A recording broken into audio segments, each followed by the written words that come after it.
of our blowpipe, steel so it's red hot, so the glass will stick to it. And just going in like gathering some honey on a dipper. The glass is kept at 2200 degrees Fahrenheit, and it's like honey. So if you stop turning, it will fall right onto the ground. And it's glowing orange because it's already lava at this temperature. So we have a specific shape and temperature we're looking for to start the glass blowing process. And we have to be quick because we only have a limited amount of time to work with it before it's too cold to manipulate it. So when the temperature is right, he'll put a puff of air in the mouthpiece of the pipe, trap it with his thumb, and the air will go to the place of least resistance. So keep your eye right here. 3, 2, 1. We have a bubble. And when he wants it to stop expanding, he just takes his thumb off of the mouthpiece. If you do that too cold, nothing will happen. If you do it with an uneven blob on the end of your pipe, it'll blow out a bubble uneven, and then you won't be able to make anything on center or symmetrical. So we can only get so much glass at a time. Like with honey on a dipper, you can only get so much at a time. And that's only enough glass to make a cup maybe this big for your loose structure. So we're going to make something to the scale of these two vases that were made on stage yesterday. So we need another layer of glass, another gather. 2 gathers will make this. If we wanted to make something bigger like those macchia bowls in Gallery 8, we'd take like 6 gathers. So you'll notice the orange glow is dissipated from the bubble, starting to look like clear glass. And he doesn't have to turn it because it's cold enough that it's not moving. We want it nice and cold so it's stable enough that the bubble doesn't clap when we get that next layer of 2000 degree glass over top of it.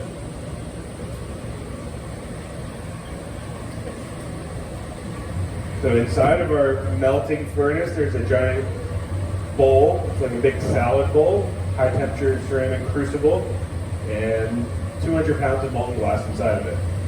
The top is a burner of natural gas and forced air.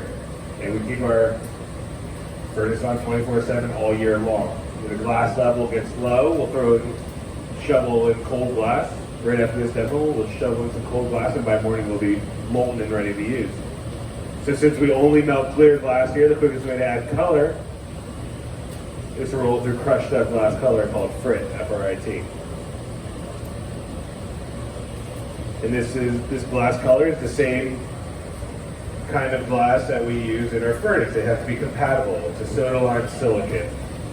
That's about 70% of all manufactured glass is soda lime silicate. Drinking glasses, bottles, windows. And to get the different colors, we'll add small percentages of different metal oxides to the soda lime silicate. So 0.1% cobalt oxide would make cobalt blue glass. Copper can make blue, green, or red, depending on our oxidation state. Cadmium, yellow, manganese, purple. Gold makes ruby colored glass. Uranium makes neon green colored glass, that's UV reactive. So on and so forth. We can get about 400 different colors from the color company. And they all cost different amounts. A gold ruby is about 3 times as expensive as a copper ruby due to the price of the natural materials, the raw materials. So all rolled through a duck egg off-white color for the first roll, and then reheated it in a reheating furnace, which is about the same temperature as our melting furnace. And now he's rolling in a Ferrari red. So the white underneath the red will make it pop a little bit more. And our reheating furnace is turned on and off every day compared to our melting furnace. So we'll fire it up in the morning, and it'll take about an hour to get hot, and then we can start working out of it. And after this demo, we'll turn it off. There's no glass inside of that, except what's on the end of his pipe. Is that it for the color? You can do another roll? Well, that's it for the frit. I'm just going to go to the marble with it. Okay. So now we're going to start to shape up the bubble and blow it up. You're going to use the marber. So it's a metal table. It's good for shaping the glass and cooling the outside. and chilling the tip of the bubble. So when you blow into the pipe, it'll blow up the shoulder of the bubble. The tip of the bubble for this piece will be the bottom of the vessel. If you don't chill that tip, it naturally wants to blow out that tip thin. So that's why we're concentrating on the tip, so it chills that, so it doesn't blow the bottom too thin, so it won't break. So now I will help out a little bit more actively. I'll take our most useful tool, the jacks. I'll heat the blades up and coat them in beeswax. Paul will manipulate the bubble with a pad. Does anybody know what that pad's made out of? Blow. A lot of people think it's asbestos, but it's newspaper. It's about 9 sheets of the Seattle Times. Definitely our cheapest tool. And they last about a few days or a week or so before they burn out. When they get a hole in it, it'll burn your hand, so you don't want to use a pad with a hole in it. So here's this neckline that's an imperative part of anything blown. We're creating a weak spot so we can break it off of the blow pipe when the time is right. And we need to constrict that down to the diameter of a quarter to ensure a clean break. So now we're going to focus our heat on the body of the vessel, either using gravity to stretch it out, give it a swing and it'll elongate the piece, or you can hold it up and you can squat up the piece. All depends on the shape the gabber has in mind.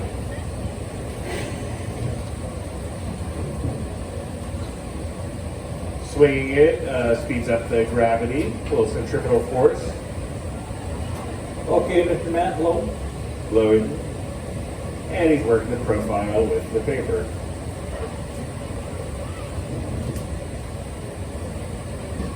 And back to the hole to get more heat. Once it gets thinner, it cools down a lot quicker. It gets hotter quicker, it cools down quicker. Compared to a solid mass of glass, you got a solid 6-inch mass of glass, they'll stay hot a lot longer, and they'll manipulate that longer. But when you have an 1/8 inch or smaller 16th inch thick wall thickness, it cools down quickly. So you have to be deliberate with your moves. There's no dilly-dally in glass blowing. You have to know what you're doing, or it'll be too cold by the time you try to do something. Blow a bit. Good. Go again, Matt. One more time. Try. Good. I'll take a punch. All right, we're halfway done. Now for the tricky part. We need to break this off of the blow pipe and catch it on this solid steel rod called a punty.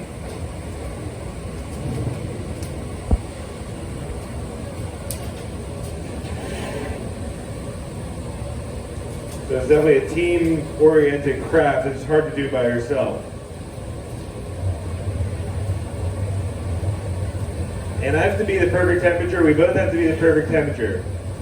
If I am too cold or Paul's too cold, there'll be no hiding it. The piece will come crashing down to the floor and the demo will be over. But if we're too hot, it won't come off at the end. It'll break the bottom at the end. So we need to be just right.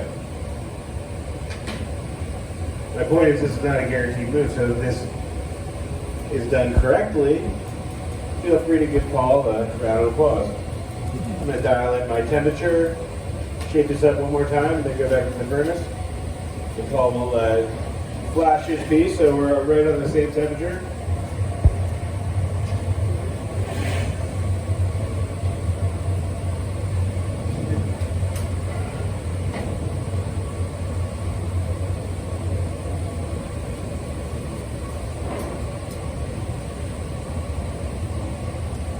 And hit center with it, and then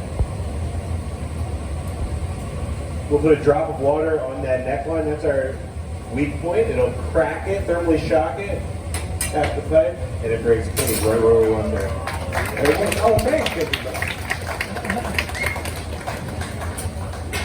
And now back quickly into the hole, so it doesn't get too cold and thermally shock. If I wait too long, go back in here, it will change temperatures too quickly and thermally shock and crack. or maybe even explode. You ever seen a piece crack or explode, Paul? Oh, a couple times, yeah. Many times. Many times. It takes about 3 to 5 years of doing this every day before you're making more than you're breaking, let's say. About 10,000 hour mark we hear a lot, where you're actually making stuff. I've heard that. 3 years to make something around, 5 years to match that, 10 years to design something nice. So now we can address the lip. And it's usually a little thicker and jagged where it breaks off, so we can heat that lip up and then grab it with our tweezers, grab, pull, and stretch it, thin it out, give it a little height, and then cut through it with scissors so it's parallel to the base.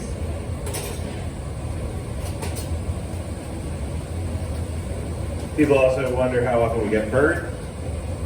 And, you know, not too often. Try not to get burnt. You learn pretty quickly what not to touch, like touching the stove. You don't touch a stove. But radiant heat is always there, so I can actually block Paul's thumb and finger from burning next to the 2,000 degree piece of glass by shielding him. But he's a tough guy. I don't really need to shield him. I'll take a little wax on the blade and fire it open after that. All right.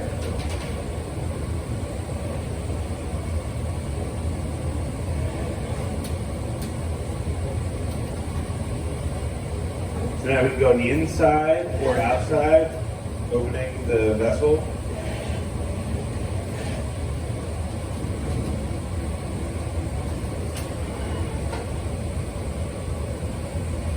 A little paddle on it.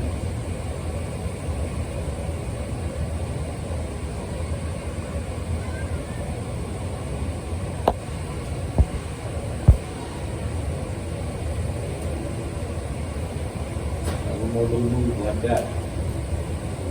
So he's not just heating the lip of the piece in the hole either. He needs to maintain a certain temperature on that small connection point of the punny. If he doesn't heat, you can see he's heating the whole piece right now. It's called a flash. If he doesn't do that once or twice when he's at the hole, it'll get too cold, and when he sets it right on the rail, it'll just pop off. It never gets below 800 degrees, it'll just pop off and fall off the ground, ending the demo. And you learn that after breaking many pieces. But it still happens.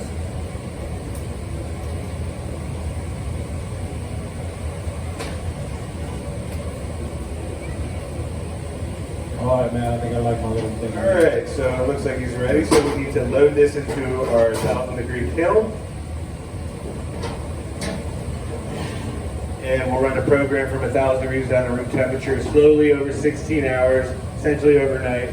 Drops basically a degree a minute. And that will relieve the stress in the glass so it doesn't crack. Process of annealing.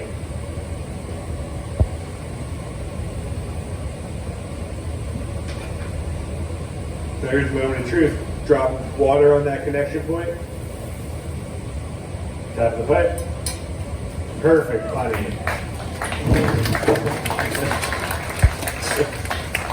And it's broken glass, so it could be sharp. So we got a 4,000 degree torch. Make quick work of that, smooth that out real quick. And now the bottom will be nice and smooth. And into the oven it goes.